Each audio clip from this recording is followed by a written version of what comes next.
اللهم إني أسألك علما نافعا.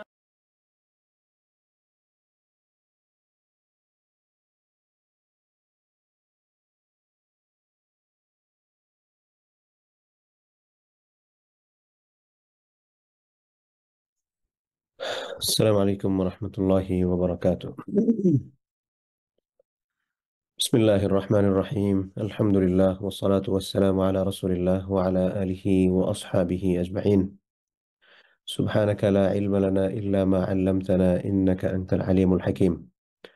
اللهم رب زدني علما، رب اشرح لي صدري ويسر لي أمري واحلل عقدة من لساني يفقه قولي. رب يسر ولا تعسر وتمم علينا بالخير. আল্লাহ রাব্বুল আলামিনের দরবারে আমরা সবাই শুকরিয়া আদায় করছি। আল্লাহ সুবহানাহু ওয়া তাআলা আমাদেরকে আরো একটি সপ্তাহ অতিবাহিত করেছেন এবং আমাদেরকে বাঁচিয়ে রেখেছেন আলহামদুলিল্লাহ, এবং আমাদেরকে দারসুল ইমানের আরেকটি হালাকাতে অংশগ্রহণ করার তৌফিক দান করছেন। আজকে হচ্ছে 16তম হালাকা।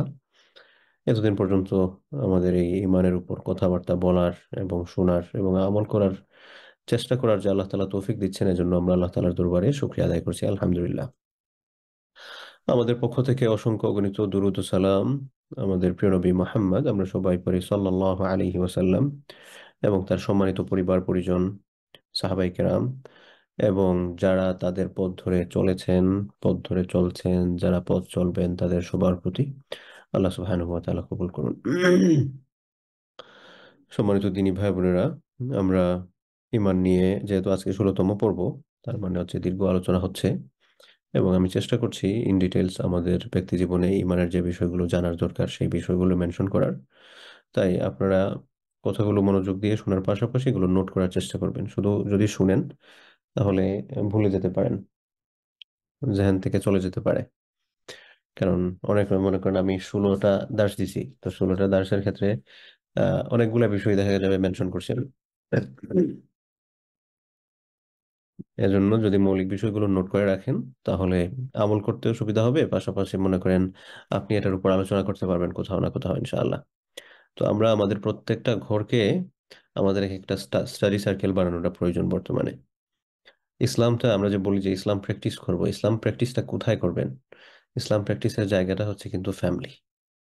এজন্য দেখবেন অ্যান্টি ইসলামিক সোসাইটি যারা আছে, ইসলাম বিরোধী পক্ষ, তারা হচ্ছে পরিবারতন্ত্রকে ভেঙে দিতে চায়। এটা বিভিন্ন পদ্ধতি আছে এটার। তো এজন্য আমাদের পরিবারের বন্ডিংসটা যাতে খুব বেশি শক্ত থাকে সেটার জন্য আমাদের সচেষ্ট হতে হবে, এবং যে সকল মাধ্যমে ফ্যামিলির বন্ডিংসটা স্ট্রং হয় তোর মধ্যে একটা হচ্ছে আপনারা সবাই মিলে একসাথে বসা, কথাবার্তা বলা। তো এই কথাবার্তার ক্ষেত্রে মনে করেন সপ্তাহে একদিন যদি প্রত্যেকটা ফ্যামিলিতে একটা স্টাডি সার্কেল হয় মৌলিক একটা বিষয় নিয়ে, এটার জন্য কিন্তু খুব বেশি সময়ের প্রয়োজন নেই, 15 মিনিট 20 মিনিট হতে পারে, আধা ঘন্টা সর্বোচ্চ। একটা বিষয়ের উপর কথা হলো, যে বিষয়গুলো আপনি জানেন শেয়ার করলেন, সেখানে আরো যারা আছেন তাদের কোনো কিছু জানা থাকলে তারাও শেয়ার করলেন। পাশাপাশি আহ আপনার যে সোর্স গুলো আছে আপনি যেখান থেকে নোট করে নিয়ে বসলেন এগুলা শেয়ার করলেন। এরপর হচ্ছে কনক্লুশনে পৌঁছে গেলেন। এতে করে হলে আপনার একটা দাওয়াতি কাজও হবে, ফ্যামিলির সবাই রাইট পথে থাকার জন্য তাদেরকে ইনফ্লুয়েন্স করছেন, এটারও সওয়াব পাবেন, নিজে দাওয়াতি কাজ করতেছেন এটার সওয়াব পাবেন। পাশাপাশি আপনার ফ্যামিলি মেম্বারের যে সদস্য যারা আছেন তারা কিন্তু ভালো পথে চলার সম্ভাবনাটাই বেশি। আমরা অনেক সময় মনে করি কি যে আমার ফ্যামিলির অমুক তো বেপথে চলে যাচ্ছে, তো একদিনে সে কিন্তু মিসগাইডেড হয়ে যাবে না, একদিনে সে ভুল পথে যাবে না। ভুল পথে যাওয়ার জন্য সে দিনের পর দিন দিনের পর দিন এটার জন্য পরিবেশ পরিস্থিতি, দিন থেকে দূরে সরে যাওয়া, আস্তে আস্তে অনেকগুলা বিষয় সামনে আসবে। তো এই জন্য এটা যাতে না হয়, আমাদের পারিবারিক বন্ডিংসটা স্ট্রং রাখার জন্য এবং আমরা পরিবারের সবাই যাতে দিনের উপর থাকতে পারি, এটার জন্য ফ্যামিলি স্টাডি সার্কেলের বিকল্প খুব কম আছে। যদিও আমাদের অধিকাংশ ফ্যামিলিতে এই ফ্যামিলি স্টাডি সার্কেল নাই, আমরা সবাই মিলে একসাথে পড়ে নিজে নিজের মতো করে জানি। আপনি হয়তো একটা বিষয় জানেন, ফ্যামিলির আরেকজন আরেকটা বিষয় জানেন, নিজে নিজের মতো করে। অথচ আমরা সবাই মিলে যদি একটু জানার চেষ্টা করতাম একসাথে বসে, এটার ইম্প্যাক্টটা কিন্তু অন্য ধরনের হতো। আপনি মনে করেন সবাই মিলে একটু বসলেন, ইমানের উপর একটু কথা হলো, অথবা মনে করেন হাদিস রিয়াদুস সালেহিন, রিয়াদুস সালেহিন যে সবাই মিলে আচ্ছা দেখি তো আমার ফ্যামিলির 5জন সদস্য একজন একজন করে আমরা আজকে 5টা হাদিস পড়ি, লেটস গো। তো এটার যে একটা ইম্প্যাক্ট আছে এটা আপনি করে দেখেন, তাহলে এটা রেজাল্ট আসবে। কি পরিমাণ রেজাল্ট আছে আপনি তখন দেখতে পারবেন। যাই হোক, এটা কথা প্রসঙ্গে চলে আসলো। তো যেটা বলছিলাম, যে ইমানের যে বিষয়গুলো বলি, মৌলিক পয়েন্টগুলো নোট করার চেষ্টা করবেন, ইনশাআল্লাহ কাজে আসবে। আমরা ইমানের উপশাখা নিয়ে কথা বলছিলাম। ইমাম বাইহাকি রাহিমাহুল্লাহ ইমানের ৭৭টা উপশাখা তিনি কোরআন হাদিস গবেষণা করে বের করেছেন। তো ৭৭টা উপশাখা, আমরা মৌলিক শাখাগুলো শেষ করছি। আমরা ইমানের মৌলিক শাখা সম্পর্কে জানি যে ইমানের মৌলিক শাখা হচ্ছে 6টা। এই 6টা শাখা কি কি আমরা আশা করি অধিকাংশই জানি। একটা হচ্ছে আল্লাহর প্রতি বিশ্বাস, এরপর হচ্ছে ফেরেশতাদের প্রতি বিশ্বাস, নবী রাসূলদের প্রতি বিশ্বাস, আসমানি কিতাব সমূহের প্রতি বিশ্বাস, 5 নম্বরে হচ্ছে তাকদীরের প্রতি বিশ্বাস, আর 6 নম্বরে হচ্ছে আখিরাতের প্রতি বিশ্বাস। এই 6টা হচ্ছে মৌলিক বিশ্বাস। এবং এই মৌলিক বিশ্বাসের সাথে আরো কিছু অনুগামী বিশ্বাস আছে, যে বিষয়গুলো আমাদের জানা দরকার মানার জন্য। তো এই অনুগামী বিশ্বাসগুলো কি কি? এই অনুগামী বিশ্বাসগুলোর উপর কথা বলতে গিয়ে আমরা 68টা অনুগামী বিশ্বাস যেটা আছে আর কি, ইমানের উপশাখা, সেটা শেষ করছি। আজকে হচ্ছে আমরা 69 নম্বর উপশাখা থেকে কথা শুরু করব ইনশাআল্লাহ বিইذনিল্লাহি তাআলা। ইমানের 69 নম্বর উপশাখা হচ্ছে সাতরুল আইব। সাতরুল মানে হচ্ছে ঢেকে রাখা, আইবুন শব্দের অর্থ হচ্ছে ত্রুটি, ত্রুটিকে ঢেকে রাখা। একজন মানুষ কোনো দুষ্ত্রুটি করছে, একজন মানুষ একটা ভুল করছে। আর মানুষ হিসেবে আমাদের প্রত্যেকের কম বেশি ভুল থাকবে, আপনারও আছে, আমারও আছে। তো আমার কাছে একজন মানুষ যখন একটা ভুল করলো, সেই ভুলের উপর, সে ভুল করে ফেলছে কিন্তু সেটার উপর প্রতিষ্ঠিত, বিষয়টা এরকম নয়। এবং এই ভুলটা আপনি যাকে বলবেন, তাকে আপনি ওয়ার্ন করার জন্য বলতেছেন না, এরকম ভুলকে গোপন রাখাটা ইমানের একটা শাখা। অর্থাৎ মনে করেন আপনি একটা ভুল করেছেন, সেটা আমার কাছে খবর আসলো, এটা আমি নিজের মধ্যে গোপন রাখবো। হ্যাঁ, এখন আমি যদি দেখা যায় যে এই ভুলটা গোপন রাখি, গোপন রাখার কারণে দেখা গেল যার কাছ থেকে গোপন রাখতেছি তার ক্ষতি হতে পারে। লাইক মনে করেন আপনি জাহিদ ভাইয়ের আম, আপনি একটা খারাপ কাজ করলেন, এখন এটা জাহিদ ভাইকে জানানোটা খুব জরুরি। এখন জাহিদ ভাইকে যদি এটা না জানাই, তাহলে জাহিদ ভাই ক্ষতিগ্রস্ত হবেন মারাত্মকভাবে। এমত অবস্থায় আমার দায়িত্ব হচ্ছে ওনাকে অবহিত করা, যাতে উনি ক্ষতিগ্রস্ত না হন। অন্যথায় যদি দেখা যায় যে না, আপনি একটা ভুল করছেন কিন্তু এটার মাধ্যমে কারো ক্ষতি হয়ে যাচ্ছে, বিষয়টা এরকম নয়, এহেন পরিস্থিতিতে আমরা চেষ্টা করবো যে আরেকজনের ভুল ত্রুটি যেগুলো আছে এগুলাকে গোপন করে রাখার, এগুলা নিয়ে আমি চর্চা করব না। এবং দুষ্ত্রুটি গোপন করে রাখাটা আল্লাহর খুব পছন্দ, এবং দুষ্ত্রুটি বলে বেড়ানোটা আল্লাহ তাআলার খুব অপছন্দ। এজন্য দেখেন, দুষ্ত্রুটিটা যখন আপনি বলে বেড়াবেন, তখন এটার কিন্তু একটা অপর নাম আছে। লাইক মনে করেন একজন মানুষ একটা খারাপ কাজ করলো, এই খারাপ কাজটা আপনি আমার কাছে বললেন। এই যে বলছেন দুষ্ত্রুটির বর্ণনা, এটার কিন্তু একটা নাম আছে। এটার নাম কি জানেন? এটার নাম হচ্ছে গীবত। গীবত মানে কি? গীবত মানে মনে করি যে একজন মানুষ সম্পর্কে সে একটা অপরাধ করছে, আমি এটা বলছি, শুধুমাত্র এটা না, এটার মধ্যে তার ভুল ত্রুটি, তার অপছন্দনীয় সমস্ত সবকিছু কিন্তু এটার মধ্যে ইনক্লুডেড। তো এজন্য একজন মানুষ যদি কোনো একটা ভুল করে ফেলে, তাহলে এই ভুলটা আমি ঢেকে রাখার চেষ্টা করব, অন্য কাউকে বলতে যাব না।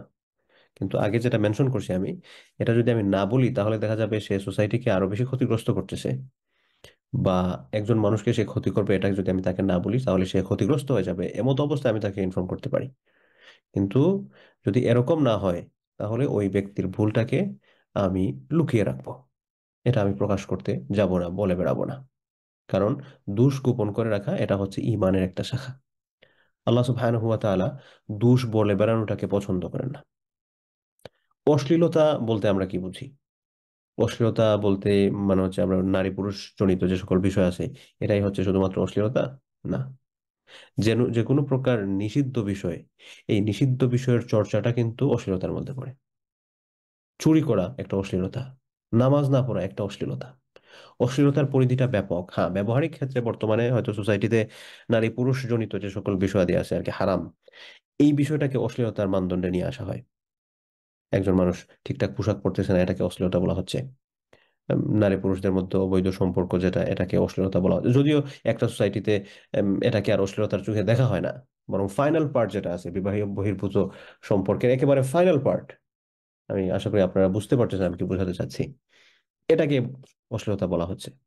তো এটা বর্তমানে হয়তো আমাদের সোসাইটিতে ব্যবহারিক কেন্দ্রিক এটা বলা হচ্ছে, কিন্তু যে কোনো নিষিদ্ধ বিষয়ের চর্চা, এটা অশ্লীলতার মধ্যে অন্তর্ভুক্ত। এজন্য আল্লাহ সুবহানাহু ওয়া তাআলা বলেছেন, ইন্নাল্লাযীনা ইউহিব্বুনা আন তাশিআল ফাহিশা, নিশ্চয় যারা অশ্লীলতাকে প্রসারিত করতে পছন্দ করে, ভালোবাসে, অশ্লীলতার প্রচার করতে পছন্দ করে। ফিল্লাযীনা আমানু, যারা ইমানদার তাদের মধ্যে, লাহুম আযাবুন আলীম, তাদের জন্য আল্লাহ সুবহানাহু ওয়া তাআলা বলেন তাদের জন্য কিন্তু ভয়ানক শাস্তির ব্যবস্থা তিনি করে রাখছেন। এবং এই শাস্তিটা শুধুমাত্র আখিরাতের জন্য সীমাবদ্ধ নয়, ফিদ দুনিয়া ওয়াল আখিরাহ, দুনিয়া এবং আখিরাতে দুই জায়গাতেই। অর্থাৎ দুনিয়ায়ও শাস্তি আছে, আখিরাতেও শাস্তি আছে। কার জন্য? যারা অশ্লীলতাকে প্রচার করে। তো এই যে অশ্লীলতাকে প্রচার করা, তো এই অশ্লীলতাকে প্রচার করার ব্যাখ্যাটা কি? ওই যে আগে বললাম যে অশ্লীলতা মানেই কিন্তু শুধুমাত্র আহ আমরা অশ্লীলতা বলতে যেটা বুঝি এরকম নয়, বরং যে কোনো ধরনের দুশ্চর্চা যেটা আছে এটাও অশ্লীলতার মধ্যে অন্তর্ভুক্ত। তো এই জন্য একজন মানুষ একটা খারাপ কাজ করছে, এটার মাধ্যমে যদি আরেকজনের ক্ষতি না হয়, সোসাইটির ক্ষতি না হয়, তাহলে সে করে ফেলছে, সে লজ্জিত, আমি এটা অন্যের কাছে বলে বেড়াবো। এখন একজন মানুষ দেখা যায় সে এই কাজটা করে সে চুরি করতেছে, করতেই আছে করতেই আছে করতেই আছে। এখন যদি দেখা যায় আমি যদি তাকে মানুষের কাছে পরিচিত করে যে ভাই এমুক কিন্তু চোর, এটা যদি আমি না বলি তাহলে দেখা যাবে সে চুরি করতেই থাকবে, তার চুরিটা কখনোই বন্ধ হবে না। এমত অবস্থায় আমি মানুষকে সতর্ক করার জন্য এটা বলতে পারি। কিন্তু সে এমন কিছু করতেছে যেটার কারণে আরেকজন ক্ষতিগ্রস্ত হচ্ছে না, বা এটা বলার মাধ্যমে আরেকজনকে আমি যে খুব বেশি উপকার করে ফেলবো এরকম কিছু না। তাহলে এই সকল পরিস্থিতিতে আমাদের কর্তব্য হচ্ছে যে আমরা ওই ব্যক্তির দোষকে গোপন করে রাখবো। এখন যদি বলে বেড়াই তাহলে আমি অশ্লীলতার চর্চা করছি, 1 নাম্বার। 2 নাম্বার হচ্ছে যে আমি গীবত করতেছি, পরনিন্দা করতেছি, পরচর্চা করতেছি। এবং গীবতের ব্যাপারে আল্লাহ সুবহানাহু ওয়া তাআলার ঘোষণাটা আমরা মোটামুটি সবাই জানি। আইয়ুহিব্বু আহাদুকুম আন ইয়াকুলা লাহমা আখিহি মাইতান ফাকারিহতুমুহু ওয়াত্তাকুল্লাহ। কেউ কি আছে যে তার মরা ভাইয়ের মাংস খেতে পছন্দ করবে? কেউ নাই। ফাকারিহতুমু, তোমরা সবাই অপছন্দ করবে, ঘৃণা করবে এটাকে। এটা সাদৃশ্য দিয়েছেন, গীবতের সাদৃশ্যটা দিয়েছেন হচ্ছে মৃত ভাইয়ের গোশত খাওয়ার মতো। তো এই জন্য আমরা যাতে এটা না করি। অথচ এটা আমাদের অঙ্গ প্রত্যঙ্গের সাথে জড়িয়ে পড়ছে এমন একটা অবস্থায়। আর কোনো একটা খবর পাইলেই আরেকজনের কাছে গিয়ে, এই জানো অমুক কিন্তু এটা করছে, এই অমুকের ব্যাপারে এটা শুনছো, এই সেই এনতেন। তো এই চর্চাগুলো এটা ভাইদের মধ্যে, বোনদের মধ্যে, আমাদের মধ্যে অনেক সময় হয়। তো এই চর্চাটা বন্ধ করতে হবে। কারণ এই যে চর্চাটা হচ্ছে, এই চর্চার কারণে আমাদের কষ্টে অর্জিত সওয়াবগুলো নষ্ট হয়ে যায়।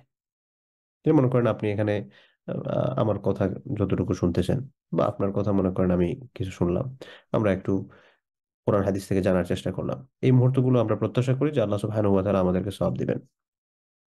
তো আল্লাহ সুবহানাহু ওয়া তাআলা আমাদেরকে যে সওয়াবটা দিচ্ছেন, এই সওয়াবটা যদি দেখা যায় যে আমার একটা কাজের কারণে অহেতুক নষ্ট হয়ে যাচ্ছে, তাহলে আমাদের কষ্ট লাগাটা স্বাভাবিক কি স্বাভাবিক না? অবশ্যই। এমন কোনো কাজ না করা উচিত যেটার কারণে আমার কষ্টে অর্জিত সওয়াবটা নষ্ট হয়ে যাচ্ছে, এটার ব্যাপারে কেয়ারফুল থাকা দরকার। তো যে সকল কারণে আমাদের সওয়াবগুলো নষ্ট হয়ে যায়, তন্মধ্যে অন্যতম একটা হচ্ছে গীবত। একজন মানুষের দুশ্চর্চা করে বেড়ানো, আবার তার দুশ্চর্চা শোনা, দুইটাই সেম সেম। একজন মানুষ অপরাধ করছে, একজন মানুষ দোষ করছে, সেটা আপনি আমার কাছে বললেন, আপনি গুনাহগার হলেন, আমি শুনতেছি, আমিও গুনাহগার হলাম, আপনারও আমল নষ্ট হচ্ছে, আমারও আমল নষ্ট হচ্ছে। এই হচ্ছে রিয়েলিটি। এই জন্য আমরা যাতে এই ধরনের আমি কিন্তু বারবার মেনশন করতেছি কোন ধরনের দুশ্চর্চা করা যাবে এবং কোন ধরনের দুশ্চর্চা করা যাবে না। তো এ ব্যাপারে আমরা যাতে কেয়ারফুল থাকি এবং এগুলা করতে যাতে না যাই। একটা হাদিস মনে পড়লো, রাসূলুল্লাহ সাল্লাল্লাহু আলাইহি ওয়াসাল্লাম বলেন, আল মুসলিমু আখুল মুসলিম, একজন মুসলমান হচ্ছে আরেকজন মুসলমানের ভাই। লা ইয়াজলিমুহু, একজন মুসলমানের প্রতি আরেকজন মুসলমানের যে একটা দায়িত্ব আছে, এর মধ্যে একটা দায়িত্ব হচ্ছে একজন মুসলমান আরেকজন মুসলমানের উপর সে জুলুম করবে না। ওয়ালা ইউসলিমুহু, একজন মুসলমান আরেকজন মুসলমানকে তার শত্রুর হাতে তুলে দিবে না। এখন কেউ যদি দেখা যায় একজন মুসলমান আরেকজন মুসলমানের উপরে জুলুম করতেছে, তাহলে তার ইসলাম নিয়ে সন্দেহ থেকে যায়। কারণ একজন মুসলমান একজন মুসলমানের উপর কিভাবে জুলুম করবে? এখন এই কথায় যদি আসি, তাহলে আমাদের সোসাইটিতে যে পরিমাণ মারামারি, হানাহানি, কাটাকাটি হচ্ছে, সবাইকে তো গণহারে দেখা যাবে যে ইসলাম থেকে বের করতে হচ্ছে আসলে। তো আমরা ইসলাম থেকে তাদেরকে যদি বের নাও করি, কিন্তু এটা আমাদেরকে বলতে বাধ্য করছে সিচুয়েশন যে তাদের ইসলামের মধ্যে আসলে কমতি আছে। কারণ ইসলামের যে একটা ইসলামত্ব যেটাকে বলা হয়, আমরা মানুষের ক্ষেত্রে যা বলি না যে এটা হচ্ছে একটা মানুষত্ব, তো এই মনুষ্যত্বর বাহিরের কোনো কাজ যদি একজন মানুষ দ্বারা হয়, তার মানে এটা কি মানুষের কাতারে পড়ে কিনা? তো ঠিক তেমনি ভাবে যে একজন মুসলিম সে মুসলমান নাম ধারণ করে যদি আরেকজন মুসলিমের উপর জুলুম করে, তাহলে তাকে বলতে হবে যে এ কি মুসলিমের কাতারে পড়ে কিনা ভাই। একজন মুসলমান তো আসলে জুলুম করতে পারে না। তো একজন মুসলমান যদি জুলুম করতে না পারে, সুবহানাল্লাহ, কথাগুলো কত কই থেকে কই নিয়ে যায় একটু চিন্তা করেন। যে একজন মুসলমান যদি জুলুম করতে না পারে, তাহলে আমরা যেগুলা করতেছি এগুলা করার পর আমাদের ইসলাম কতটুকু আছে আসলে। আল্লাহ তাআলা আমাদেরকে ক্ষমা করুন। এরপর বলছেন ওয়ালা ইউসলিমুহু, একজন মুসলমান আর একজন মুসলমানকে তার শত্রুর হাতে তুলে দিতে পারে না। আপনার আফিয়া সিদ্দিকের কথা মনে আছে কিনা জানি না। উনি একজন নিউরো সায়েন্টিস্ট ছিলেন, এবং বিশ্বের যে টপ ক্লাস ইনস্টিটিউট যে কয়টা আছে তার মধ্যে 1 নম্বর বা 2 নম্বরে সব সময় যেটা থাকে, মেজরিটি সময় এটা 1 নম্বরে থাকে, সেটা হচ্ছে এমআইটি, আমেরিকার। সেখানকার উনি স্কলার ছিলেন নিউরো সায়েন্স বিষয়ে। সেখান থেকে ওনার উপরে ব্লেম দেওয়া হলো যে উনি সন্ত্রাসবাদের সাথে যুক্ত। ওনাকে পাকিস্তান থেকে অ্যারেস্ট করে সেখান থেকে আমেরিকা তাকে নিয়ে গেল ভুয়া আন্দাজি অভিযোগ দিয়ে। তো এই বোন মজলুম ছিলেন। পাকিস্তানের শাসকদেরকে আমরা মুসলমান হিসেবে জানি, কিন্তু পাকিস্তানের মুসলিম শাসকরা কিভাবে একজন মুসলিমকে তার শত্রুর হাতে তুলে দিতে পারে? তো যারা তুলে দেয়, বুঝতে হবে যে তাদের ইসলাম আর মুহাম্মদ সাল্লাল্লাহু আলাইহি ওয়াসাল্লামের ইসলামের মধ্যে পার্থক্য আছে। যাই হোক, কথা প্রসঙ্গে আসলো, আল্লাহ সুবহানাহু ওয়া তাআলা আমাদের এই মাজলুম বোনকে ক্ষমা করুন, তার সম্মান মর্যাদা আরো বাড়িয়ে দিন, তাকে আরো বেশি সবর করার তৌফিক দান করুন। এবং আমরা তার পাশে যেভাবে দাঁড়ানোর কথা ছিল, আমরা যে এরকম দাঁড়াতে পারি নাই, এজন্য আল্লাহ সুবহানাহু ওয়া তাআলা আমাদেরকে ক্ষমা করুন। আল্লাহ সুবহানাহু ওয়া তাআলা তার বিপদগুলোকে কাটিয়ে তাকে দুনিয়া এবং আখিরাতের পরীক্ষায় যাতে আরো বেশি কৃতকার্য করেন, দুনিয়া এবং আখিরাতে তার সম্মানকে যাতে আরো বেশি বাড়িয়ে দেন, আমরা তার জন্য দোয়া করি। আচ্ছা, এরপরে আল্লাহ রাসূল সাল্লাল্লাহু আলাইহি ওয়াসাল্লাম ওই হাদিসটার মধ্যে বলছেন, মোটামুটি এটা 2-3 লাইনের হাদিস, লম্বা হাদিস যতটুকু মনে পড়ে, ওমান কানা ফি হাজাতি আখিহি কানা আল্লাহু ফি হাজাতিহি। একজন মুসলমান যখন তার আরেকজন মুসলমান ভাইয়ের কোনো প্রয়োজন পূরণ করতে থাকে, আল্লাহ সুবহানাহু ওয়া তাআলা তখন যে ব্যক্তি প্রয়োজন পূরণ করতেছে তার প্রয়োজন পূরণ করতে থাকেন। সুবহানাল্লাহ। তা মনে করেন আপনি আমার প্রয়োজন পূরণ করতেছেন, তো আপনি যখন আমার প্রয়োজন পূরণ করছেন, এমতো অবস্থায় আল্লাহ সুবহানাহু ওয়া তাআলা কন্টিনিউয়াসলি আপনার প্রয়োজনগুলো পূরণ করতেছেন। এরপরে আল্লাহ রাসূল সাল্লাল্লাহু আলাইহি ওয়াসাল্লাম বলেন, ওয়ামান ফাররাজা আন মুসলিমিন কুরবাতান ফাররাজাল্লাহু আনহু কুরবাতাম মিন কুরবাতি ইয়াউমিল কিয়ামাহ। আর যে ব্যক্তি কোনো মুসলমানের, আগে তো প্রয়োজন, হাজা, হাজা শব্দের অর্থ হচ্ছে প্রয়োজন, আর কুরবাতুন শব্দের অর্থ হচ্ছে আপনার কোনো কষ্ট, একজন মুসলমান কষ্টের মধ্যে আছে, তো কোনো একজন মুসলমানের যদি কষ্ট দূর করা হয়, ফাররাজাল্লাহু আনহু কুরবাতাম মিন কুরবাতি ইয়াউমিল কিয়ামা, আল্লাহ সুবহানাহু ওয়া তাআলা কিয়ামতের দিন যে ব্যক্তি কষ্ট দূর করছে, কিয়ামতের দিন ওই ব্যক্তি যদি কোনো কষ্টে থাকে, ওই ব্যক্তির কষ্ট সমূহ থেকে একটা কষ্ট দূর করবেন। অর্থাৎ আপনি একজন মুসলমান ভাইয়ের একটা কষ্ট দূর করছেন, কিয়ামতের দিন আল্লাহ তাআলা আপনার একটা কষ্ট দূর করবেন। আপনি 2টা করছেন, আল্লাহ তাআলা 2টা করবেন। আপনি 5টা করছেন, আপনি 5টা করবেন। আপনি 10টা করছেন, আল্লাহ তাআলা আপনার জন্য 10টা। সুবহানাল্লাহ। আজকে মনে করেন আমি মুসলমানদের কষ্ট দূর করার কথা যদি চিন্তা করি, যে কোন মুসলমানরা সবচেয়ে বেশি নির্যাতিত নিপীড়িত আছেন, গাজার মুসলমানরা।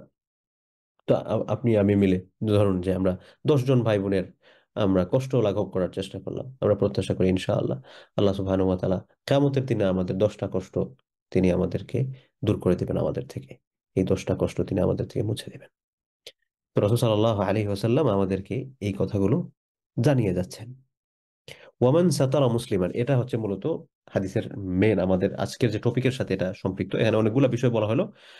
প্রথমে বলা হলো যে একজন মুসলমান একজন মুসলমানের উপর জুলুম করতে পারে না, একজন মুসলমান আরেকজন মুসলমানকে তার শত্রুর হাতে তুলে দিতে পারে না, একজন মুসলমান আরেকজন মুসলমানের প্রয়োজন পূরণ করতে থাকবে যতক্ষণ পর্যন্ত আল্লাহ তাআলা তার প্রয়োজন পূরণ করতে থাকবেন। একজন মুসলমান আরেকজন মুসলমানের একটা কষ্ট দূর করলে আল্লাহ তাআলা তার একটা কষ্ট দূর করে দিবেন। ওয়ামান সাতারা মুসলিমান, আর যে ব্যক্তি মুসলমানদের গোপন রাখবে, মুসলমানদের গোপন রাখা মানে কি, মুসলমানের কোনো দোষকে গোপন রাখবে, সাতারাহুল্লাহু ইয়াউমাল কিয়ামা, আল্লাহ তাআলা ওই ব্যক্তির দোষ ত্রুটি কিয়ামতের দিন গোপন রাখবেন। তো এখানে আমরা যারা দুনিয়াতে মনে করেন একজন মানুষের কোনো একটা খারাপ বিষয় পেলে আমরা যারা চর্চা করতে লেগে যাই, যে এই কি হইতেছে, চলো একটু কথা বলি এ ব্যাপারে, জানো অমুক করে এটা হয়েছে, তুমি জানো অমুক এটা করছে। তো এটা করে করে মূলত আমার আপনারও তো দোষ ত্রুটি আছে। তো এই দোষ ত্রুটিগুলো আমি কিয়ামতের ময়দানে এটাকে উন্মুক্ত একটা পরিবেশের মধ্যে ছেড়ে দিচ্ছি, প্রোটেকশন হারাচ্ছি। অথচ আমরা এটা না করে যদি আরেকজনের দুষ্টুটিকে ঢেকে রাখি, তাহলে এটার এগেইনস্টে আল্লাহ সুবহানাহু ওয়া তাআলা আমাদের দুষ্টুটিগুলো কিয়ামতের ময়দানে ঢেকে রাখবেন ইনশাআল্লাহ বিইذনিল্লাহি তাআলা। তো এজন্য আমরা যাতে একজন মানুষের দুষ্কৃতি চর্চা এগুলার ব্যাপারে সতর্ক থাকি, এগুলা যাতে না যাই, কারণ এগুলা করে তো আলটিমেটলি আরেকজন মানুষ এটা করছে, এখন এটার আমি চুল সেরা বিশ্লেষণ করে আমার ফায়দাটা কি আসলে? আমার তো এখানে অ্যাচিভ করার কিছুই নাই। এজন্য আমরা যাতে আরেকজন মানুষের দোষ ত্রুটি এগুলা নিয়ে কথাবার্তা না বলি, বরং একটা আছে না ওই যে বলে নিজের চরকায় তেল দেয়া, নিজের চরকা নিয়ে যাতে আমরা ব্যস্ত থাকি, আরেকজন কি করছে না করছে না। হ্যাঁ, এখন একজন মানুষ সে সোসাইটির জন্য ক্ষতিকর হয়ে দাঁড়াচ্ছে, অথবা সে নিজের জন্য বেশি ক্ষতি করতেছে, আমি যদি তাকে বাধা না দিই বা তার ব্যাপারে যদি আরেকজনকে অবহিত না করি তাহলে তার সংশোধন হবে না, অথবা তাকে যাকে জানানো দরকার তাকে যদি না বলি তাহলে সে ক্ষতিগ্রস্ত হওয়ার সমূহ সম্ভাবনা আছে। এমত অবস্থায় আমি জানাতে পারি, এটার মধ্যে কোনো সমস্যা নেই। এটা গেল হচ্ছে ইমানের 69তম শাখা, মানুষের দুষ্ত্রুটি গোপন করা, এটা ইমানের একটা পার্ট।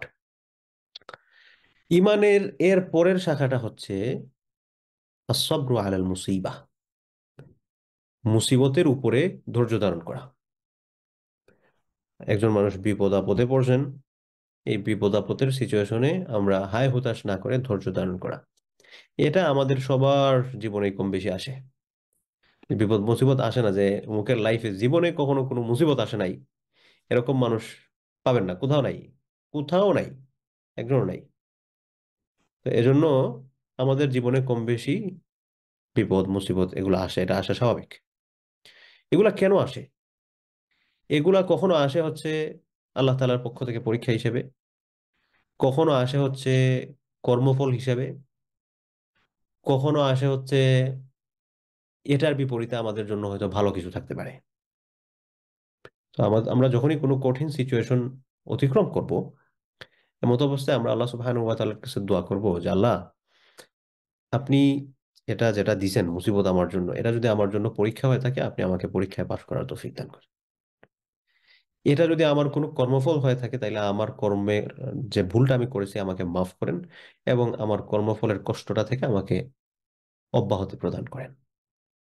আর আল্লাহ, এটার বিপরীতে যদি আমার জন্য কোনো ভালো কিছু থাকে তাহলে আপনি আপনার উত্তম ফয়সালা আমার জন্য ধার্য করেন।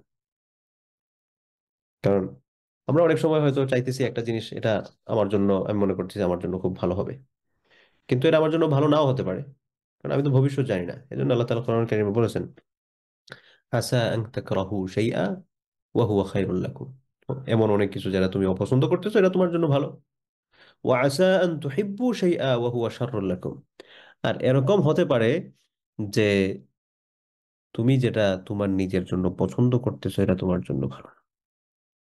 আসা আন তুহিব্বু শাইআ, তুমি এমন কিছু পছন্দ করতেছো ওয়া হুয়া শাররুল লাকুম, অথচ এটা তোমার জন্য মন্দ, কারণ তুমি তো ভবিষ্যৎ জানো না। তাই জন্য যখনই কোনো মুসিবত আসে আমাদের জন্য, আমরা যাতে পার্টিকুলারলি এরকম ভাবে আল্লাহ তাআলার কাছে চাইতে পারি। তো ইমানের 70 নম্বর শাখা হচ্ছে বিপদ আপদে মুসিবতে সবর করা, ধৈর্য ধারণ করা। আল্লাহ সুবহানাহু ওয়া তাআলা সূরা বাকারার একটা আয়াতে বলেন, আয়াত নাম্বারটা মনে নাই, ইয়া আইয়ুহাল্লাযীনা আমানু, হে ঈমানদারগণ, ইস্তাঈনু বিস-সাবরি ওয়াস-সালাহ, ইস্তাঈনু, তোমরা আল্লাহ তাআলার কাছে সাহায্য কামনা করো, বিস-সাবরি, ধৈর্য ধারণ করার মাধ্যমে, ওয়াস-সালাহ, এবং নামাজ আদায় করার মাধ্যমে, ওয়া ইন্নাহা লাকাবীরা, এবং এটা কিন্তু কঠিন জিনিস, এটা সহজ জিনিস নয়, ইল্লা আলাল খাশিঈন, তবে যারা বিনয়ী নিবেদিত প্রাণ, আল্লাহর জন্য, দ্বীনের জন্য, এরা এটা করতে পারে। তার মানে কি? তার মানে হচ্ছে বিপদ আপদে ধৈর্য ধারণ করা এটা সবার কাজ নয়, এটা সবাই করতে পারবে না। তাহলে কারা করতে পারে? এটা কঠিন জিনিস। তাহলে কারা এটা খুব সহজে করতে পারবে? যাদের সম্পর্ক আল্লাহর সাথে যত বেশি ভালো। কারণ যদি নিজেকে এখান থেকে মনে করেন একটু কি বলে এটাকে, একটু জাস্টিফাই করার একটা সুযোগ আছে, যে আমার আসলে আল্লাহর সাথে সম্পর্কটা কতটুকু ভালো। আপনার যদি আল্লাহর সাথে সম্পর্ক ভালো হয়, আপনার সবর করাটা তুলনামূলক সহজ হবে।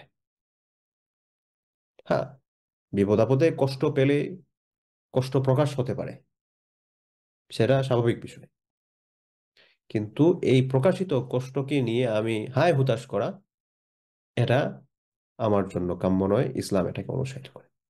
রাসূল সাল্লাল্লাহু আলাইহি ওয়াসাল্লামের একজন পুত্র সন্তান, ওনার নাম ছিল ইব্রাহিম।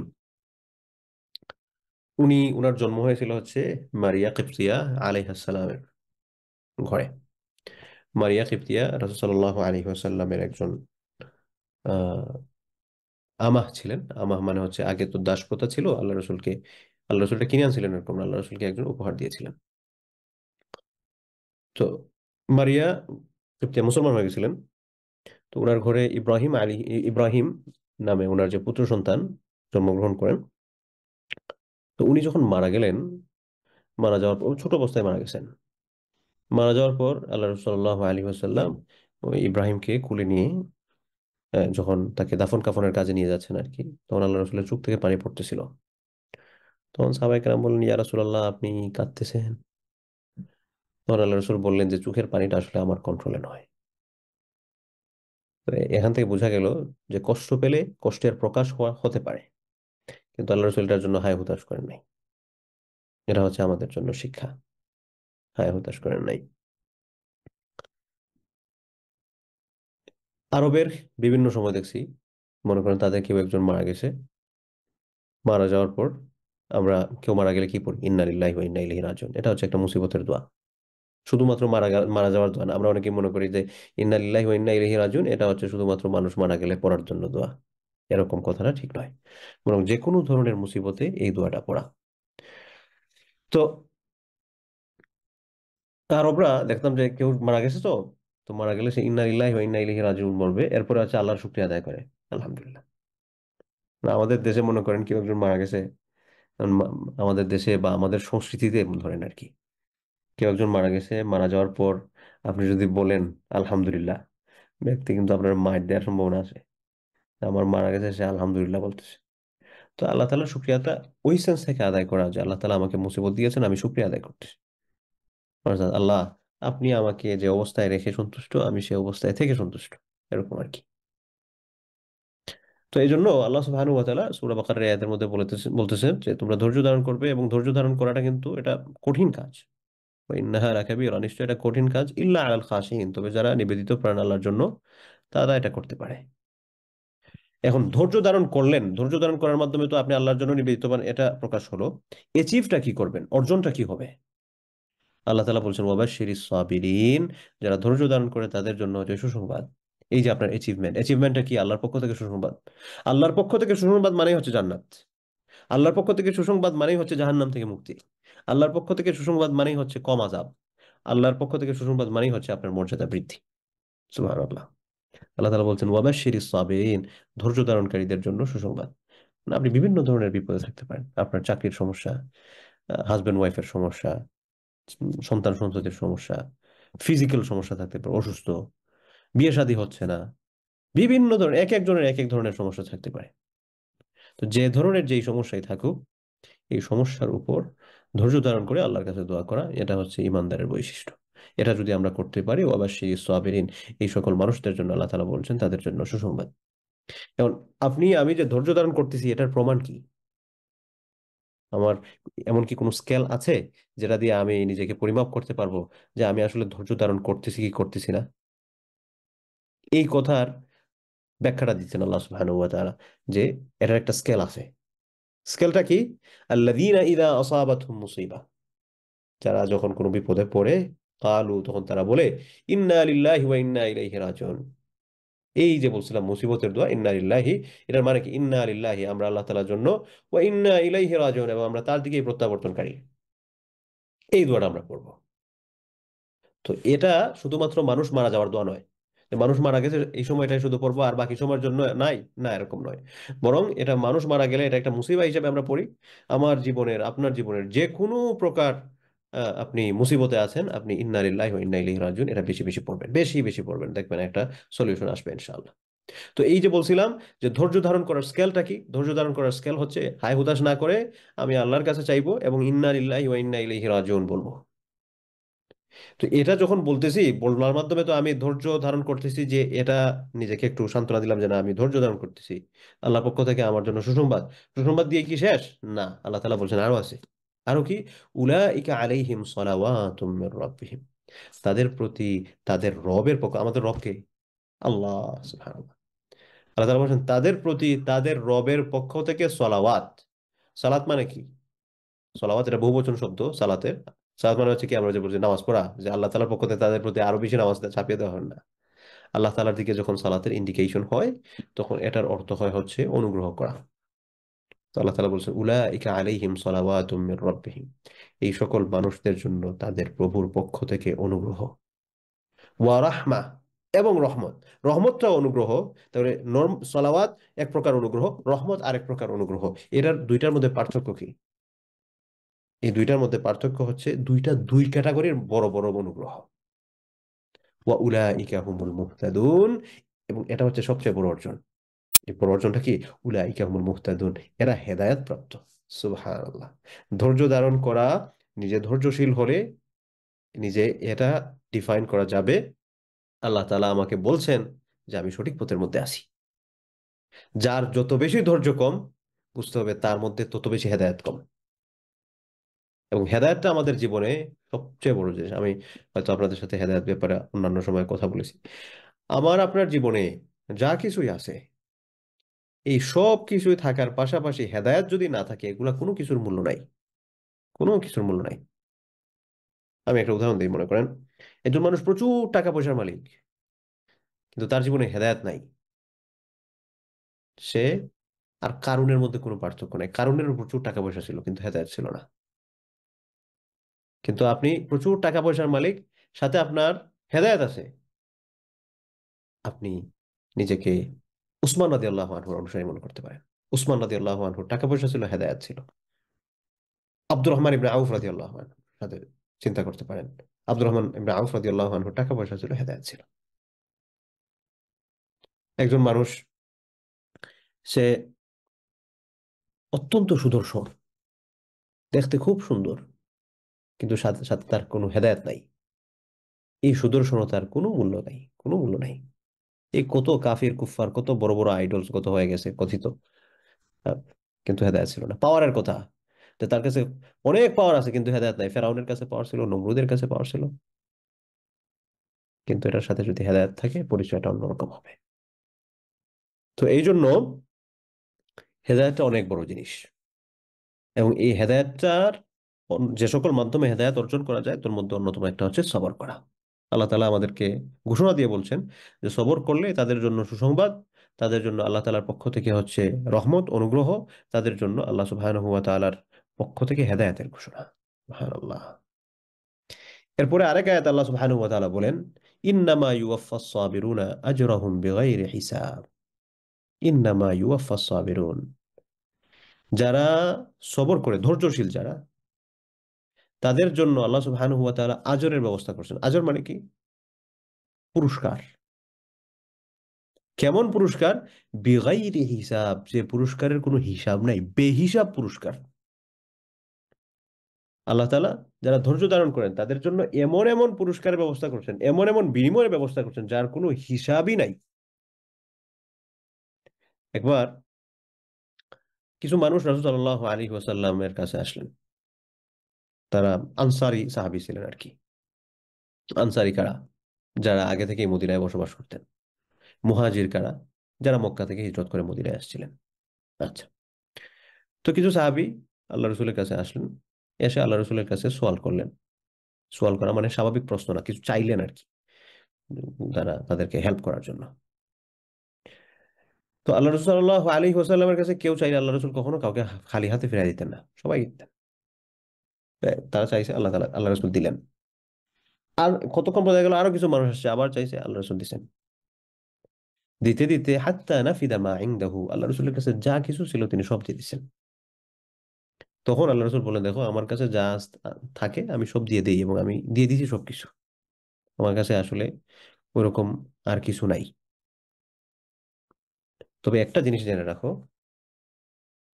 তুমি, তোমাদের জন্য এটা সবার উদ্দেশ্যে বলে রাখি, আল্লাহ সাল্লাল্লাহু আলাইহি ওয়াসাল্লাম তখন বললেন যে যারা মানুষের কাছে নাচে সবর করে, তার একটা দরকার আছে, তার একটা সুযোগ ছিল, সে মানুষের কাছ থেকে চেয়ে সেটা অর্জন করে তার প্রয়োজনটা পূরণ করে ফেলবে। কিন্তু সে এটা না করে যে না আমি মানুষের কাছে চাইবো না, আমি আল্লাহর কাছে বললাম, আল্লাহকে বললাম আল্লাহ আপনি আমার এটা ব্যবস্থা করে দেন, আমি মানুষের কাছে চাইবো না। এরকম যদি কেউ থাকে, মাই ইয়াস্তাফিফিল্লাহ, যে ব্যক্তি আল্লাহ সুবহান মাই ইয়াস্তাইফ, যে ব্যক্তি এরকম করছে যে না আমি চাইবো না কারো কাছে, সে নিজেকে কারো কাছে চাওয়া থেকে পবিত্র রাখতে চায়, আল্লাহ সুবহানাহু ওয়া তাআলা ওই ব্যক্তিকে মানুষের কাছে চাওয়া থেকে পবিত্র করেন। যে ব্যক্তি সবর করতে চায়, ধৈর্য ধারণ করতে চায়, আল্লাহ সুবহানাহু ওয়া তাআলা ওই ব্যক্তির ধৈর্য দান করে দেন, ক্ষমতা বাড়ায় দেন ধৈর্যের। যে ব্যক্তি মানুষের কাছে মুখাপেক্ষী হতে চায় না, আল্লাহ তাআলা তাকে মুখাপেক্ষী করেন না। আর যে ব্যক্তি মানুষের কাছে হাত পাতার অভ্যাস হয়ে যায়, না দেও দেও দেও দেও, তখন আল্লাহ তাআলা ওই মানুষটাকে একটা প্রসেসের মধ্যে রেখে দেন যে ওই মানুষের কাছে চাওয়ার মধ্যেই থাকতে হয়। তাই জন্য প্রয়োজনে মানুষের কাছে চাওয়া যেতে পারে, তবে এটা ইনকারেজিং কোনো কিছু নয়, যে উৎসাহিত কোনো কিছু, যে না কন্টিনিউয়াস প্রসেসে আমি এটা করতেই থাকলাম। No, এটা ঠিক নয়। হ্যাঁ, একজন মানুষের দেখা যাচ্ছে আর কোনো ওয়ে নাই, কারণ বাঁচার জন্য এটা করতে হবে, সীমিত পরিসরে তার আরেকটা সুযোগ হওয়ার পর্যন্ত সে হয়তো এটা করতে পারে, কিন্তু এটা যাতে একটা অনগোয়িং প্রসেসের মধ্যে না হয়। আল্লাহ রাসূল সাল্লাল্লাহু আলাইহি ওয়াসাল্লামের বলেন, কেউ যদি আল্লাহর কাছে স্বাবলম্বী হওয়ার চিন্তা করে, যে না আমি কারো কাছে চাইবো না, আল্লাহ আপনি আমাকে স্বাবলম্বী করে দেন, আল্লাহ সুবহানাহু ওয়া তাআলা তখন তাকে স্বাবলম্বী হওয়ার ব্যবস্থা করে দেন। ওয়া আওসাআ মিনাস সাবর ওয়ালান তু'তা আতাআন খায়রান আওসাআ মিনাস সাবর। আল্লাহ সুবহানাহু ওয়া তাআলা আমাদেরকে মানবীয় গুণাবলী যেগুলো দান করছেন, এই মানবীয় গুণাবলীর মধ্যে ধৈর্য একটা মানবীয় গুণাবলী। আল্লাহ রাসূল সাল্লাল্লাহু আলাইহি ওয়াসাল্লাম বলছেন যে ধৈর্যের চেয়ে উত্তম বা প্রশস্ত আর কোনো জিনিস মানুষকে দেওয়া হয় নাই। অর্থাৎ আল্লাহ তাআলা আমাদেরকে যে সকল মানবীয় গুণাবলী দিয়েছেন, মনুষ্যত্বের যে সকল বৈশিষ্ট্য আমাদের মধ্যে আছে, এই মনুষ্যত্বের বৈশিষ্ট্যগুলোর মধ্যে সবচেয়ে বেস্ট মনুষ্যত্বের বৈশিষ্ট্য হচ্ছে আমাদেরকে ধৈর্য ধারণের ক্ষমতা দিয়েছেন। এবং এই ক্ষমতা দিয়ে আমরা নিজেদেরকে সম্মানের উঁচু শিখরে আরোহণ করার সুযোগ আল্লাহ তাআলা দিয়েছেন। এবং আমি যদি এটা করতে না পারি, তাহলে এটা আমার ব্যর্থতা হবে। আর আমি যদি এটা করতে পারি, তাহলে তো আল্লাহ তাআলা আমাকে সুযোগ দিয়েছেন, আমি এই সুযোগের সদ্ব্যবহারটা করতে পারছি, এটা দিয়ে আমার মনকে একটা শান্ত করতে পারলাম আর কি। একবার রাসূল সাল্লাল্লাহু আলাইহি ওয়াসাল্লাম অসুস্থ ছিলেন। আব্দুল্লাহ ইবনে মাসউদ রাদিয়াল্লাহু আনহু আল্লাহ রাসূলের কাছে আসলেন। এসে দেখলেন আল্লাহ রাসূল সাল্লাল্লাহু আলাইহি ওয়াসাল্লাম অসুস্থতায় খুব বেশি কাতরাচ্ছেন। ইউআকু ওয়াকান শাদীদান, খুব বেশি কষ্ট হচ্ছে তার, অনেক অসুস্থ। তখন আব্দুল্লাহ ইবনে মাসউদ রাদিয়াল্লাহু আনহু আল্লাহ রাসূলকে বলেন, ইয়া রাসূলুল্লাহ আপনার তো অনেক কষ্ট হচ্ছে, অনেক অসুস্থ দেখলাম। তখন আল্লাহ রাসূল সাল্লাল্লাহু আলাইহি ওয়াসাল্লাম বললেন যে তোমাদের চেয়ে ডাবল অসুস্থতা আমার। অর্থাৎ একজন সাধারণ একজন, মনে করেন আমাদের যে অসুস্থতা, আমাদের যতটুকু অসুস্থ হতে পারে, তার চেয়ে বেশি অসুস্থ রাসূল সাল্লাল্লাহু আলাইহি ওয়াসাল্লাম হতেন।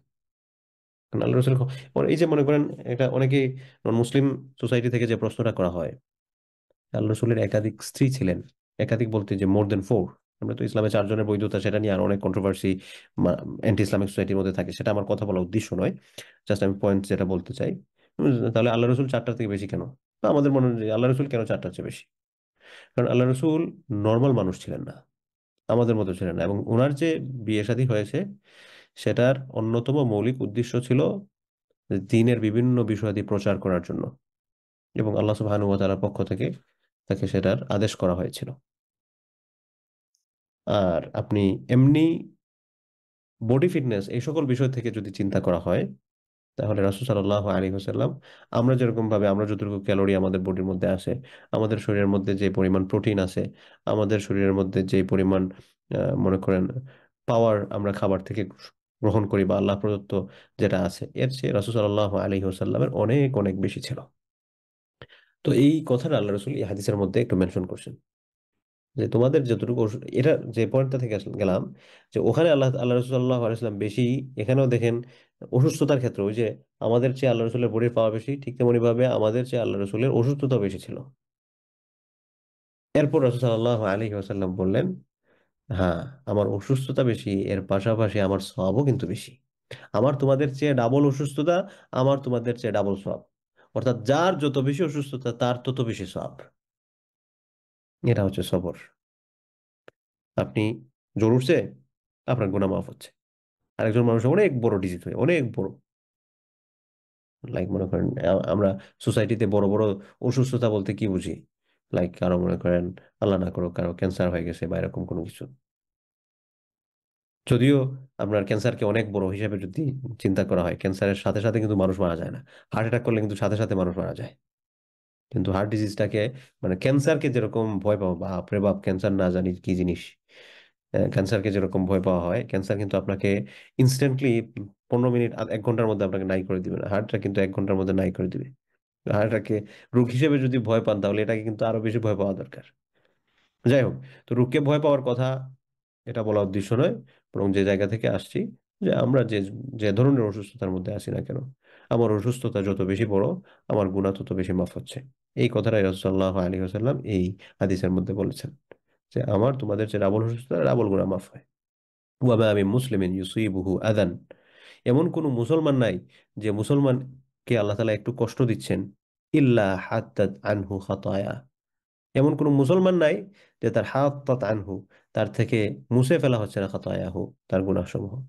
কামা তাহাত্তু ওয়ারাকুশ শাজার, গাছের পাতাগুলো যেরকম ভাবে ঝরে পড়ে, আপনি ওয়েস্টের দিকে যদি তাকান, মানে সামার আসলে তো খুব সুন্দর লাগে দেখতে, তারপর যখন সামার চলে যায়, তার ঠান্ডার সময় আসে, গাছের পাতাগুলো সমস্ত সব কিছু পড়ে যায়, পাতাহীন গাছ হয়ে যায়। তো পাতাহীন গাছ যেরকম হয়, ঠিক এরকম ভাবে মানুষ যখন অসুস্থ হয়, অসুস্থতার মাধ্যমে আল্লাহ সুবহানাহু ওয়া তাআলা ওই ব্যক্তির গুনাহগুলোকে এভাবে ঝরে ফেলেন, অর্থাৎ তার মধ্যে আর কোনো গুনাহ থাকে না, আল্লাহ সুবহানাহু ওয়া তাআলা সমস্ত সবকিছু মুছে দেন। এগুলো হচ্ছে সগীরা গুনার ব্যাপারে বলা হচ্ছে আর কি। তো এখানে দেখেন, এই হচ্ছে সবরের পরিচয়, আপনার পরিণতি। পরিণতি একটা, আমরা যখন পরিণতি বলি, অনেক সময় দেখা যায় এটা একটা নেগেটিভ অর্থ চলে আসে, যে পরিণতি মানেই মানে হচ্ছে মনে হয় খারাপ কিছু, না। এটা একটা লাস্ট জিনিসটা কি, আমি এটার এগেইনস্টে কি অ্যাচিভ করতেছি, আমি সবরের মাধ্যমে, আমি সবরের মাধ্যমে আল্লাহর পক্ষ থেকে সুসংবাদ অর্জন করতেছি, আমি সবরের মাধ্যমে আল্লাহর পক্ষ থেকে অনুগ্রহ পাচ্ছি, আমি সবরের মাধ্যমে আল্লাহর পক্ষ থেকে হেদায়েত পাচ্ছি, আমি সবরের মাধ্যমে আমার গুনাহ মাফ করাচ্ছি। সুবহানাল্লাহ। তাহলে এই জিনিসটা আমরা করতে চাই কি চাই না, অবশ্যই চাওয়া দরকার, অবশ্যই করা দরকার। আল্লাহ তাআলা যাতে আমাদেরকে সেই তৌফিকটা দান করেন। তাও এটা হলো ঈমানের 70 নম্বর শাখা। তো সবর নিয়ে আসলে অনেক কথা বলা যাবে।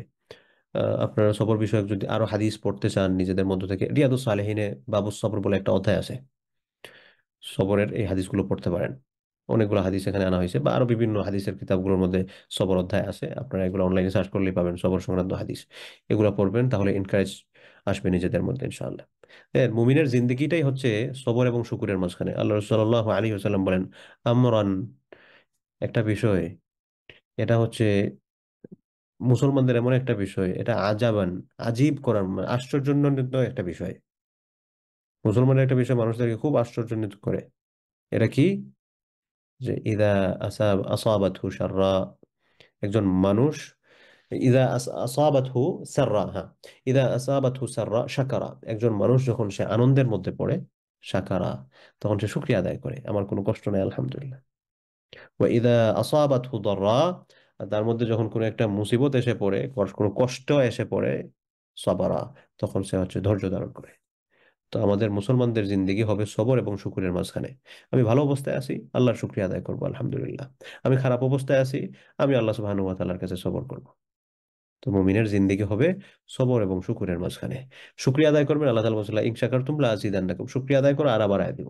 সবর করতেছেন, সবর করার পরিণাম কি সেটা তো দেখলেনই, আল্লাহ তাআলা আপনার সম্মান বাড়ায় দিবেন, আল্লাহ তাআলা আপনার গুনাহ মাফ করে দিবেন, আল্লাহ সুবহানাহু ওয়া তাআলা আপনাকে সংবাদ দিচ্ছেন, আল্লাহ সুবহানাহু ওয়া তাআলা আপনাকে হেদায়েতের উপর রাখতেছেন, আল্লাহ সুবহানাহু ওয়া তাআলা আপনার গুনাহগুলো ফ্রি ফ্রি মাফ করে দিতেছেন। সুবহানাল্লাহ। আল্লাহ তাআলা তৌফিক দান করুন। তো এটা হলো বিপদে ধৈর্য ধারণ করা, ঈমানের 70 নম্বর একটা শাখা। ঈমানের 71 নম্বর শাখা, এবং এটার মাধ্যমে আমরা আজকে শেষ করার চেষ্টা করব। ঈমানের 71 নম্বর শাখা হচ্ছে আপনার জুহুদ বলা হয় আর কি এটাকে। জুহুদ মানে হচ্ছে দুনিয়া বিমুখতা। এটা খুব কঠিন এক জিনিস, দুনিয়া বিমুখতা। আমার যতটুকু প্রয়োজন আছে অতটুকু হয়ে গেছে, এনাফ, আর দরকার নাই। পরিমিত আশা যেটাকে বলা হয় আর কি, এটা হচ্ছে ঈমানের একটা শাখা। কিন্তু আমরা মানুষ, আমাদের অবস্থাটা হচ্ছে এরকম, আমাদের যত আছে সেটাই আমরা সন্তুষ্ট হই না, বরং আমরা চাই এর চেয়ে আরো বেশি হওয়া। আলী রাদিয়াল্লাহু আনহু থেকে বর্ণিত একটা রিওয়ায়াত, সেখানে বলা হয়েছে যে বনি আদম, এই বনি আদম তাদেরকে যদি একটা পরিপূর্ণ উপত্যকা ভরা স্বর্ণ দেওয়া হয়, ওয়াদিয়াম মিন যাহাব, স্বর্ণের একটা উপত্যকা তাকে দেওয়া হয়, তখন সে চাইবে আরেকটা উপত্যকা স্বর্ণ দিয়ে বানানো যায় নাকি, একটা তো হয়ে গেছে, একটা পুরা মনে করেন স্বর্ণের পাহাড় পাইছেন, মানে চিন্তা করবে এটাকে কিভাবে ডাবল বানানো যায়। এরপরে বলছেন আহ ওয়ালাম ইয়ামলা ফাহু ইল্লা বিত্তুরাব, তাদের পেট কখনো ভরে নাই মাটি ছাড়া, বা ভবিষ্যৎকালীন শব্দ যে ওয়ালাই ইয়ামলা আফাহু ইল্লা বিত্তুরাব, তাদের পেট কখনোই ভরবে না মাটি ছাড়া। কবরে যাওয়ার আগ পর্যন্ত মানুষদের চাহিদা থাকে। তো একজন ইমানদার হিসেবে আমাদের চাহিদাগুলো সীমিত হওয়া দরকার, যে আল্লাহ তালা আমাকে যতটুকু ফাইন্যান্সিয়াল এবিলিটি দিয়েছেন এটা দিয়ে আমি চলতে পারতেছি আলহামদুলিল্লাহ।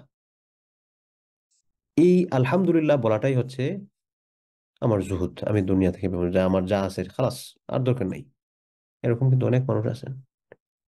আপনারা হয়তো বাংলাদেশের এরকম অনেক মানুষকেই চিনেন, অনেক তৌফিক আছে, কিন্তু খুব স্বাভাবিক জিন্দেগি যাপন করতেছেন। এই যে মনে করেন বাংলাদেশের আহ, জাতীয় মসজিদ বায়তুল মুকাররমের যে বর্তমান খতিব সাহেব, উস্তাজ, আমি কিছুদিন পড়ছি ওনার কাছে, মৌলানা আব্দুল মালিক হাফিজাহুল্লাহ। তো উনি দেখবেন স্বাভাবিকভাবে নর্মাল একটা জুতা পায়ে দিয়ে যে কোনো জায়গায় ঘোরেন। অনেকে বলবেন উনি সমাজ বুঝেন না। তো সমাজে একটা ভালো জুতা পরে যেতে হবে, এই সিস্টেমটা কে বানাইছে? আমরা বানাইছি। কিন্তু উনি দেখা যায় যেখানেই যাচ্ছেন নর্মাল একটা নর্মাল কাপড় এগুলা পরে যাচ্ছেন, অথচ টাকা পয়সার দিক দিয়ে তারা কিন্তু, তার কোনো অভাব নাই। আপনারা কিডনি বিষয়ক একজন বিশেষজ্ঞ, একজন ডাক্তার, ওনার নাম ডাক্তার কামরুল ইসলাম সাহেব, আমি যদি ওনার নাম ভুল না বলে থাকি, অনেক রোগীর কিডনি উনি ট্রান্সপ্লান্ট করেছেন, এবং অনেক দিন ধরে এই জগতে কাজ করছেন, স্বাভাবিকভাবে জিন্দেগি যাপন করেন, এবং পুরাতন একটা গাড়ি চালান যেটার মূল্য হয়তো 3-4 লাখ টাকা হবে। অথচ অনেক জুনিয়র ডাক্তাররা আছে মনে করেন বাংলাদেশের টপ ক্লাস যে সকল গাড়ি যেগুলা চলে, মনে করেন আপনার হ্যারিয়ার, তারপর হচ্ছে লেটেস্ট মডেলের হচ্ছে প্রিমিও এলিয়ন, যেগুলো বাংলাদেশে চলে আর কি বেশি, এগুলা ব্যবহার করে, বা আরো যেগুলো আরো লেটেস্ট যে সকল গাড়িগুলো আছে বাংলাদেশে চলে।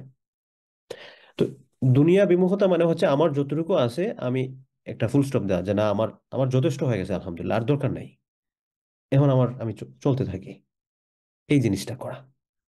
ব্যবসা বাণিজ্য করতেছেন, আল্লাহ তালা ব্যবসা বাণিজ্যের মধ্যে আপনাকে ভালো প্রফিট দিচ্ছেন, আপনার জীবন চলার মতো একটা অবস্থা হয়ে গেছে, আপনি, আমি বলি না আপনি ব্যবসা বাণিজ্য বন্ধ করে দিবেন বা আপনি বাকি সমস্ত সবকিছু বন্ধ করে দিবেন, আমি বলি না এটা, বরং আপনি বাকি অর্জন যেটা করেন দিনের পথে খরচ করার চেষ্টা করেন। এতে করে আপনার নিজের মধ্যে দুনিয়া বিমুখতা আসবে, পাশাপাশি আপনি ভবিষ্যতের জন্য অনেকগুলো সওয়াব পাওয়ার মাধ্যম রেখে যাচ্ছেন। তো দুনিয়া বিমুখতা এই ক্ষেত্রে রাসূলুল্লাহ সাল্লাল্লাহু আলাইহি ওয়াসাল্লাম আমাদেরকে যে সকল হাদিস দ্বারা ওয়ার্নিং দিয়েছেন, আল্লাহ রাসূল এক হাদিসের মধ্যে বলেন যে বুইসতু আনা ওয়াসসা, আমি এবং কিয়ামত আমরা প্রেরিত হয়েছি কাহাতাইন, এরকম, ওয়া আশারা বিউসবাইহি, তিনি তার দুইটা আঙ্গুলের ইশারা দিলেন, আস-সাব্বাবা ওয়াল বুসতা, সাব্বাবা মানে হচ্ছে এই আঙ্গুল, বুসতা মানে হচ্ছে এই আঙ্গুল, তর্জনী এবং মধ্যমা। এখন এই তর্জনী এবং মধ্যমার মধ্যে দূরত্ব কতটুকু? হাজার হাজার মাইলের? আল্লাহ রাসূল বলেন আমি এবং কিয়ামতের সম্পর্ক হচ্ছে এরকম, আমরা এরকম পাশাপাশি। অর্থাৎ আল্লাহ রসুল চলে আসছেন, কেয়ামত খুব নিকটে চলে আসছে, এটা মনে করতে হবে। কারণ কেয়ামতই যেখানে হয়ে যাচ্ছে, আমি আমার জিন্দগির কতটুকু ভরসা আছে, আমি এই যে আমি এত কিছু করতেছি, আমি যদি আজকে মরে যাই তাহলে এই সমস্ত জিনিসের মালিক তো অন্য আরেকজন হয়ে যাবে, তাহলে আমি কার জন্য আসলে এটা করতেছি? আমি যে দুনিয়া বিমুখ হব না, আমি দুনিয়ামুখী হলাম, দুনিয়ামুখী হয়ে আসলে আমি কি অ্যাচিভ করতেছি? আমি টাকা পয়সার বান্ডিল বান্ডিল কোটি কোটি কোটি হাজার হাজার কোটি টাকা আমি মনে করেন অর্জন করলাম, তারপর আমি মরে গেলাম, তাহলে কে করবে এটা? এই রিসেন্টলি একটা খবর দেখলাম, বাংলাদেশ থেকে একজন ভাই ইংল্যান্ডে আসছিলেন, উনি সম্ভবত ওয়ার্ক পারমিট বা স্টুডেন্ট ভিসা এরকম আসছেন, দীর্ঘদিন দেশে যেতে পারেন নাই, এখানে টাকা পয়সা অর্জন করছেন, বাড়িটা দেশে বাড়ি বানাইছেন, ডুপ্লেক্স বাড়িটারি অনেক সুন্দর করে, অনেকদিন পরে 2.5 মাসের ছুটি নিয়ে দেশে গেছেন, বিয়ে শাদী করবেন, গাড়ি একটা কিনছেন, কিনে বের হয়েছেন, গাড়ি চালাইতে অ্যাক্সিডেন্ট হয়ে মারা গেছেন। এই যে তার এত অর্জন, এই অর্জনগুলো তার কতটুকু ফায়দা হচ্ছে? এগুলোর মালিক তো অন্য আরেকজন হয়ে গেলেন। এটা তো তার জেনারেশন, এরপরে তারপরের যখন আরেকটা জেনারেশন আসবে তখন দেখা যাবে তাকে হয়তো অনেকেই চিনতেছে না। সাপোজ মনে করেন আহ, আমরা সবার কথা যদি একটু চিন্তা করি, আমাদের নিজেদের বাড়ি, এখন নিজেরা ফ্ল্যাট বা নিজেদের মতো করে আলাদা প্লট করে বাড়ি বানাই, সেগুলোর কথা বলতেছি না। পৈতৃক যে বাড়িটা আছে, অনেকেরই দেখা যাবে এই পৈতৃক বাড়িটা আসছে হচ্ছে দাদা বা তার দাদার, তার আগের আগের জেনারেশন থেকে। যেমন করে আমার দাদা এই বাড়িটা আমার বাবাকে দিয়ে গেছেন, আমার বাবা আমাকে দিয়ে গেছেন। আমি তো আমার দাদাকে দেখিই নেই, আমি আমার দাদাকে দেখি নাই। আমি জানি না, আপনি হয়তো দেখেন, কেউ দেখবেন কেউ দেখবেন না। তো আমার দাদা উনি বাড়ি কিনছেন, এমন একটা প্রজন্মের জন্য রেখে গেছেন যারা তাকে চিনেই না। হ্যাঁ, আমি দাদা হিসেবে মাঝে মধ্যে দোয়া করি, আল্লাহ আমার দাদাকে মাফ করে দাও, এতটুকুই। কিন্তু তার কষ্ট অর্জিত যে পরিমাণ কষ্টটা করছেন, আমি তো এটা ফিল করি না। আর তিনি এটা রেখে গেছেন, আমি তার জন্য দোয়া করি, আল্লাহ উনি এটা করছেন, তাকে তুমি তুমি আজর দিও, তাকে তুমি উত্তম প্রতিদান দিও। কিন্তু আমরা এই ব্যাপারে চিন্তা করা দরকার যে আমি যা অর্জন করতেছি, আমি আসলে কতটুকু নিজের জন্য করতেছি, আমি নিজের জন্য কি করে যাচ্ছি। এজন্য আমাদের অর্জন যা কিছুই করি না কেন, এই অর্জন থেকে আমি যাতে আমার নিজের জন্য ইনভেস্ট করে যাই। আমরা টাকা পয়সা অর্জন করি, উম, সেটা দেখা যায় ব্যবসায় ইনভেস্ট করি, ব্যাংকের মধ্যে ফিক্সড ডিপোজিট করে রাখি যাতে এটা বাড়ে। কেন? যাতে আমি এটা এই সম্পদটাকে আরো বাড়াতে পারি। তো আমি আমার নিজের জন্য ইনভেস্ট এগুলো করছি, এগুলো তো নিজের জন্য না, আমি মরে গেলে এগুলো অন্যের জন্য হয়ে যাবে। আমার নিজের জন্য ইনভেস্ট হবে তখনই যখন আমি আখিরাতের জন্য এটা রেখে যাচ্ছি। তো আল্লাহ সুবহানাহু ওয়া তাআলা যাতে আমাদেরকে আখিরাতের জন্য ইনভেস্ট করার তৌফিক দান করেন। আখিরাতের জন্য ইনভেস্ট করা কি? আখিরাতের জন্য ইনভেস্ট করা হচ্ছে আমার সম্পদের একটা অংশ আমি আল্লাহর রাস্তায় খরচ করে যাওয়া, এমন কিছু সওয়াবের মাধ্যম রেখে যাওয়া যে সওয়াবের মাধ্যমগুলো চলমান থাকবে। রাসূল সাল্লাল্লাহু আলাইহি ওয়াসাল্লাম বলেন, নি'মাতানি মাগবুনুন, দুই প্রকার নিয়ামত মাগবুন, যেটা সম্পর্কে মানুষজন খবর রাখে না। কাসীরুম মিনান নাস, কিছু মানুষ না, অনেক মানুষ এই দুইটা নিয়ামত সম্পর্কে খবর রাখে না। একটা হচ্ছে আসিহা আর একটা হচ্ছে আল ফিরাগ। একটা হচ্ছে সুস্থতা আর একটা হচ্ছে ফ্রি টাইম। এখন আমি সুস্থ আছি, এখন আমার ফ্রি সময় আছে, আমি মন চায় যাই করতেছি। আমার চিন্তা হওয়া দরকার যে না, আমার তো টিক টিক করে করে সময় কমতেছে, আমার এটাকে যথাযথ, আমি এখন সুস্থ আছি, অসুস্থ হয়ে গেলে তো এরকম ইবাদত করতে পারবো না। তাই এখন যত বেশি পারি ইবাদত করি, যাতে করে অসুস্থতার সময় আল্লাহ তাআলা আমার সুস্থতা বিবেচনায় সওয়াব দেন। আল্লাহ রাসূল একটা হাদিসের মধ্যে বলেন যে বান্দা সুস্থ অবস্থায় যে পরিমাণ ইবাদত করে, অসুস্থ হওয়ার কারণে সে যদি ইবাদত করতে না পারে, আল্লাহ তাআলা তাকে সওয়াব দিয়ে দেন। আমরা যাতে সেটা করতে পারি। হ্যাঁ, এই দুনিয়াটা, এটা আকর্ষণের বিষয়, এটা স্বাভাবিক বিষয়। আল্লাহ রাসূল সাল্লাল্লাহু আলাইহি ওয়াসাল্লাম নিজেই বলেছেন, ইন্নাদ দুনিয়া হুলওয়া, দুনিয়া হচ্ছে খুবই আকর্ষণের বিষয়। ওয়া খাদিরা, এবং এটা সবুজ শ্যামল। তবে জেনে রাখো, ওয়া ইন্নাল্লাহা মুস্তাখলিফুকুম ফিহা, আল্লাহ তাআলা এখানে তোমাদেরকে প্রতিনিধি হিসেবে পাঠাইছেন। তিনি দেখতে চান, ফায়ানজুরু কাইফা তা'মালুন, তিনি দেখতে চান তোমরা এখানে কিভাবে চলো, কিভাবে কি কি করো। এজন্য তোমাদের করণীয় হচ্ছে ফাত্তাকুদ দুনিয়া, তোমরা দুনিয়া থেকে বেঁচে থাকবে। দুনিয়া থেকে, ইত্তাকু মানে দুনিয়াকে ভয় করা না, মানে দুনিয়ার ব্যাপারে সতর্ক থাকা। তোমরা দুনিয়ার ব্যাপারে সতর্ক থাকবে। ওয়াত্তাকুন নিসা, এবং পুরুষদেরকে উদ্দেশ্য করে বলা হচ্ছে তোমরা নারীদের ব্যাপারে সতর্ক থাকবে। নারীদের ব্যাপারে সতর্ক থাকা এখানে বোনেদেরকে উম, একটা বড় পরীক্ষা বলে কি ডিসকাস করা হচ্ছে না, বরং পুরুষদেরকে ওয়ার্নিং দেওয়া হচ্ছে যে না, তাদের ব্যাপারে তোমরা সতর্ক থাকো। তাদের মাধ্যমে তোমাদের অনেক গুনাহ হওয়ার সম্ভাবনা আছে। ফাইন্না আউওয়ালা ফিতনাতি বানি ইসরাইল, কারণ বনি ইসরাইল বলতে আমরা কি বুঝি? মুসা আলাইহিস সালামের উম্মত শুধু না, বনি ইসরাইলের শুরুটা হয়েছে ইয়াকুব আলাইহিস সালাম থেকে। ফাইন্না আউওয়ালা ফিতনাতি বানি ইসরাইল, বনি ইসরাইলের প্রথম যে ফিতনাটা হয়েছিল কানাত ফিন নিসা, এটা ছিল হচ্ছে কিন্তু মহিলা কেন্দ্রিক। তো এটা শুধু বনি ইসরাইল নয়, আপনি পৃথিবীর ইতিহাসের সর্বপ্রথম যে হত্যাকাণ্ডটা ঘটিত হয়েছিল সেই দিকে যদি আমরা একটু তাকাই, তাহলেই দেখবেন পৃথিবীর মধ্যে সর্বপ্রথম হত্যাকাণ্ড কার মাধ্যমে ঘটেছিল? আদম আলাইহিস সালামের ছেলে কাবিলের মাধ্যমে। সে তার ভাই হাবিলকে মেরে ফেলছিল। তো হাবিলকে কেন মেরে ফেলছিল? কারণ হচ্ছে কাবিলের বিয়ে করার কথা ছিল হচ্ছে হাবিলের বোনকে, হাবিলের সাথে যার জন্ম হয়েছে, কিন্তু তাকে কাবিলের পছন্দ ছিল না, বরং কাবিলের সাথে তার নিজের জোড়ায় যাকে জন্ম হয়েছে তাকে তার পছন্দ হচ্ছিল। তো এখন এই বনী ইসরাইলের প্রথম ঘটনা, এটা এই প্রথম ফিতনার ঘটনা, এটা দ্বারা কোন ঘটনা বোঝানো হয়েছে এটা স্পেসিফিকলি বলা যায় না, কারণ এটার ব্যাপারে অথেন্টিক কোনো হাদিস নাই। অনেকগুলা বনী ইসরাইলের অনেকগুলা ফিতনা কথা, নারী সংগঠিত অনেকগুলা বিষয় মেনশন করা হয়েছে, এর মধ্য থেকে যে কোনো একটা হতে পারে। তো কেউ কেউ বলছেন যে বার্সিসা নামে একজন ব্যক্তি ছিল, সে খুব পাদ্রী ছিল আর কি, মানে ইসলামের যেরকম মনে করেন শেখ আছে না, তো ওই রকম সে হচ্ছে তার ধর্মের একজন পাদ্রী ছিল। তো একদিন তার ফ্যামিলির সবাই, তারা হচ্ছে আহ অন্য জায়গায় থাকে, সে অন্য জায়গায় থাকে। ওখানে একজন মহিলা ছিল, একটা পরিবার, একটা মেয়ে ছিল আর কি, ইয়াং মেয়ে। তো তারা সবাই এক জায়গায় ঘুরতে যাবে এখন, কিন্তু তাকে নিতে পারতেছে না কোনো একটা কারণে। তখন এই মেয়েটাকে তারা চিন্তা করলো যে এই বার্সি স্যার কাছে রেখে যাওয়া যায়, কারণ সে হচ্ছে খুব ভালো মানুষ, সে এক মানুষ, তার কাছে রেখে যায়। বার্সি স্যার প্রথম বলছে, না না, তোমরা এখানে দিও না। জোর জবরদস্তি করে তার কাছে রেখে গেছে। বার্সি স্যার পরে দেখা গেল এটা রাখতেই হবে, তখন সে তার অপোজিট পাশের একটা ঘরে বললো, ঠিক আছে আপনি এখানে থাকবেন। তাকে বললো যে এখানে রেখে যান। তারপরে থাকা শুরু হলো। বার্সিসা ওই মেয়েকে নিয়ে খাবার দিয়ে আসতো, ঘরে যেত না, তাকে যাতে দেখতে না পায় এজন্য দরজার কাছে খাবার রেখেই চলে আসতো, দেখা সাক্ষাৎ করতো না। শয়তান এসে তাকে কুমন্ত্রণা দিল যে তুমি তাকে ভিতরে খাবার দিয়ে আসো না কেন, মেয়ে মানুষ বাইরে থেকে এসে খাবার নিবে। বার্সিসা বললো চলো ঠিক আছে। সে এরপর থেকে নিয়ে ভিতরে খাবার দেওয়াটা শুরু করলো। তো খাবার দিচ্ছে।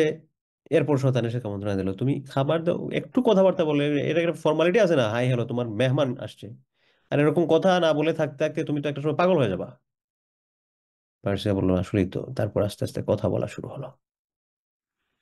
কথা বলতে বলতে স্বাভাবিকভাবে, যেখানে দেখা যায় যখন ইসলামের যে ব্যারিয়ারটা দিছে, এই ব্যারিয়ারটা দেওয়ার কারণটাই হচ্ছে যে একজন আরেকজনের যাতে কাছে না আসতে পারে। যখন কাছাকাছি আসা হয় কথাবার্তার মাধ্যমে, একজন আরেকজনের ক্লোজ হওয়া, হতে হতে তাদের মধ্যে একটা সম্পর্ক তৈরি হয়ে যায়। সম্পর্ক হতে হতে এটার একটা ফাইনাল পার্ট পর্যন্ত চলে যায়, এবং ওই মেয়েটা গর্ভবতী হয় এবং একজন সন্তান প্রসব করে। তখন শয়তান গিয়ে আবার ওই বার্সিসাকে কুমন্ত্রণা দেয় যে দেখো, এই মেয়ের ভাইয়েরা সফর থেকে যখন আসবে, এসে যখন দেখবে এই মেয়ের ওর সন্তান তোমার কিন্তু শেষ করে ফেলবে, তুমি তাকে হত্যা করে ফেলো। তখন সে ওই শিশু সন্তানকে হত্যা করে ফেলে। এবং এই শিশু সন্তানকে হত্যা করতে গিয়ে শিশু সন্তানের যে মা আছে, মা তো কখনোই চাইবে না তার সন্তান যাতে এরকম হয়। তাদের মধ্যে সমস্যা তৈরি হলো। এক পর্যায়ে বার্সিসা ওই মেয়েকে হত্যা করে ফেললো, এই ভয়ে যে সে যদি তার ভাইদেরকে বলে দেয়, তাদেরকে দাফন করে রেখে দিছে। তখন ওই বোনের ভাইয়েরা আসছে। আসার পর বললো যে তোমার বোনের তো অসুস্থ হয়ে গেছিল, অসুস্থ হওয়ার পর সে মারা গেছে, তারপর তাকে দাফন করা হয়ে গেছে। তো ভাইয়েরা মনে করেছে সত্যি, কারণ বার্সিস একজন খুব ভালো মানুষ, তার দ্বারা এরকম হবে এটা কল্পনার বাইরে। তাদের মতো তারা চলে গেছে। তারা ঘুমাইছে। শয়তান তাদেরকে গিয়ে স্বপ্নে দেখাইছে যে বার্সিসা তোমার বোনদেরকে কিন্তু, তোমার বোনকে হত্যা করছে। এবং তাদের মাথায় ঢুকলো যে এটা তো ইনভেস্টিগেশন করা লাগবে। তারা আবার আসলো, বার্সিসাকে ধরছে ঠিক মতো। এরপরে বার্সিসা বললো হ্যাঁ আমি এটা করছি, দেখাই দিল কবর এখানে। তারপর কবর দেখে, কবর খুললো, খুলে দেখা গেল যে আরেকটা বাচ্চা আছে। তারপরে তো আরো বুঝতে পারলো যে আসলে সে হত্যা করছে, এটার মোটিভটা কি, সমস্ত সবকিছু। তো এই মেয়ের ভাইয়েরা তাকে ধরে বাদশার দরবারে নিয়ে গেল। তো বাদশার দরবারে নিয়ে যাওয়ার পরে তার, বাদশার দরবার থেকে হুকুম আসলো যে তার মৃত্যুদণ্ড হবে, একেবারে গর্দান উড়ায় দেওয়া হবে। তো ওই সময় শয়তান আবার বার্সিসার কাছে আসছে এবং এসে বলছে, আমি হচ্ছি শয়তান, তোমাকে এগুলোর ব্যাপারে ইনফ্লুয়েন্স করছি। এখন একটা পথ আছে, তোমাকে কিন্তু হত্যা করা হবে। তুমি যদি আমাকে তোমার রব হিসেবে মেনে নাও, আমার পূজা যদি করা শুরু করো, তাইলে আমি তোমাকে হত্যা থেকে বাঁচাই ফেলবো। তখন বার্সিসা বাঁচতে গিয়ে বলো, ঠিক আছে আমি তোমার আজকে থেকে গোলাম হয়ে গেলাম, আমি তোমার গোলাম। শয়তান তখন সাথে সাথে বলল যে আমি তোমার চেয়ে থেকে মুক্ত, আমি তোমার ব্যাপারে কিছু জানি না, আমি এক আল্লাহকে ভয় করি। তো যখন বার্সিসা শয়তানের উপর বিশ্বাস স্থাপন করলো, সাথে সাথে সে কাফের হয়ে গেল। তো দেখেন, ওই সময় তো আর ইসলাম ছিল না, তখন ইসলাম মানে হচ্ছে সেই ধর্মটা। সে সেখান থেকে একজন শেখের পর্যায় থেকে এসে সে কাফের হয়ে গেল, এবং সে ওই কাফের অবস্থায় মারা গেল। শয়তান তাকে কোথা থেকে কোথায় পর্যন্ত নিয়ে আসছে এবং উপলক্ষটা কি ছিল। তো এটা হচ্ছে শুধুমাত্র পুরুষদের জন্য বোনেরা এরকম নয়, বোনেদের জন্য পুরুষরা, অর্থাৎ ব্যারিয়ারটা আল্লাহ সুবহানাহু ওয়া তাআলা যে টেনে দিয়েছেন যে পুরুষ এবং মহিলা একজন আরেকজনের কাছে আসতে পারবেন না, এই আসতে না পারাটা হচ্ছে অনেক বড় একটা পরীক্ষা। এবং যারাই এই ব্যারিকেডটা ক্রস করবেন তারাই সমস্যার মধ্যে পড়বেন। এবং এই সমস্যার মধ্যে পড়া শুধুমাত্র এই জিনিসটার মধ্যে সীমাবদ্ধ থাকবে না, বরং এটার সাথে আরো অনেক প্রকার গুণাগুলো জড়ায় যাবে। যেমন ধরেন, এই যে কথিত রিলেশনশিপ আছে, এই কথিত রিলেশনশিপের মধ্যে কি ধরুন কি কি গুণা হয়। প্রথমত হচ্ছে পর্দার লঙ্ঘন, হচ্ছে কবিরা গুনাহ। এরপরে হচ্ছে আপনার ফাইনাল পার্ট হোক বা না হোক, চোখের জিনা বা স্পর্শের জিনা, এটা হচ্ছে 2 নাম্বার। 3 নাম্বার হচ্ছে এটার জন্য কি পরিমাণ মিথ্যা কথা যে বলা লাগে। তারপর হচ্ছে মিথ্যার জিনা, কথাবার্তা বলতে গিয়ে কানে শোনার মাধ্যমে কি পরিমাণ গুনাহ হচ্ছে। তো একের ভেতর অনেক মানে গুনার একটা প্যাকেজ নিয়ে বসা আর কি। মানে বোনেদের জন্য ভাইরা হচ্ছেন আপনি যদি শরীয়তের বাইরে গিয়ে ভাইদের সাথে কোনো কিছু করেন তাহলে বোনেদের জন্য ভাইরা হচ্ছেন অনেক বড় গুনাহের একটা প্যাকেজ। ঠিক তেমনি ভাবে ভাইদের জন্য বোনেরা হচ্ছেন ইসলামের বাইরে গিয়ে যদি আপনি হালালের বাইরে গিয়ে হারাম ভাবে যদি আপনি কিছু করেন তাহলে বোনেরা হচ্ছেন আপনার ভাইদের জন্য একটা বড় প্যাকেজ গুনাহের। তো আল্লাহ সুবহানাহু ওয়া তাআলা যাতে আমাদেরকে এগুলো থেকে হেফাজত করেন। তো যে কথাটা থেকে আসছিলাম, দুনিয়া বিমুখতা। তো দুনিয়াটা হচ্ছে একটা সুন্দর বিষয়। তো এই সুন্দর বিষয়, এটার মধ্যে যে কোনো কেউ জড়ায় যেতে পারে। এজন্য আল্লাহ রাসূল সাল্লাল্লাহু আলাইহি ওয়াসাল্লাম দুনিয়া বিমুখতার কথা আমাদেরকে শিখিয়েছেন। দুনিয়া বিমুখতার মানে হচ্ছে যে দুনিয়ার অতিরিক্ত পাওয়ার স্বাদ আমরা যাতে উম, অর্জন করতে না পারি, বরং নিজেদের মধ্যে যে না আমার এতটুকু আছে না আলহামদুলিল্লাহ আর দোকান নেই। এবং দুনিয়ার যে সকল ফিতনা গুলো আছে এই সকল ফিতনা থেকে যাতে নিজেদেরকে বাঁচিয়ে রাখার চেষ্টা করি। এবং বড় বড় ফিতনা কি, এর মধ্যে রাসূল সাল্লাল্লাহু আলাইহি ওয়াসাল্লাম একটা বড় ফিতনা আমাদেরকে ইন্ট্রোডিউস করালেন। যাই হোক, এক ঘন্টার 1 ঘন্টা হয়ে গেছে। আজকে আমরা 71 নম্বর ইমানের শাখা দুনিয়ার জুহুদ থেকে, আহ, জুহুদ যেটা দুনিয়ার ব্যাপারে জুহুদ থাকা, অর্থাৎ দুনিয়ার মোহমুক্তি, দুনিয়ার বিমুখতা অর্জন করা, এখানে এসে আমরা শেষ করলাম। আল্লাহ তাআলা তৌফিক দিলে আমরা ইমানের 72 নম্বর উপশাখা থেকে আগামী সপ্তাহে কথা শুরু করবো। আশা করি আগামী সপ্তাহে হয়তো আমাদের ইমানের উপশাখা নিয়ে কথা শেষ হয়ে যাবে। তারপর ফার্দার আমরা ইমানের অন্য টপিক নিয়ে কথা শুরু করবো ইনশাআল্লাহ বিইذনিল্লাহ। এখন আপনাদের যাদের প্রশ্ন আছে আমরা একে একে প্রশ্ন নিতে পারি।